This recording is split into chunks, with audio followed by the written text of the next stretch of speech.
হঠাৎ ঘুরতে বের হইলাম, ঘুরতে বের হইয়া খিদা লাগলো, এখন দেখি কি খাওয়া যায়। ঘুরতাছি, এখন ঘুরতে ঘুরতে চলে আসলাম রাস্তায়। রাস্তার পাশে ফুটপাতে একটি সুন্দর একটি মজাদার খাবারের দোকান আছে, সেই দোকানের কাছেই চলে আসলাম। দেখি এখন কি খাওয়া যায়, ভাবতেছি কি খাওয়া যায়। এই দোকানের পাশে এসে পড়ছি, উমা অনেক মজার খাবার, কোনটা থুয়া কোনটা খাবো বুঝতেছি না। দেখি এখন কোনটা খাওয়া যায়। এই মামা, এটা দাও, এটা দাও, অনেক খিদে লেগেছে। তারপরে এই যে মামা দিতেছে, দেখি এখন কি করা যায়। আজকে সব খেয়ে ফেলবো এখানকার।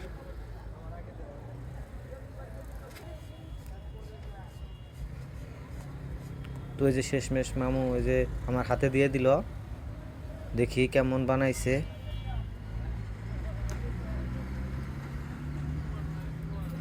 ওমা সেই টেস্ট, ভেরি নাইস। এটাই বা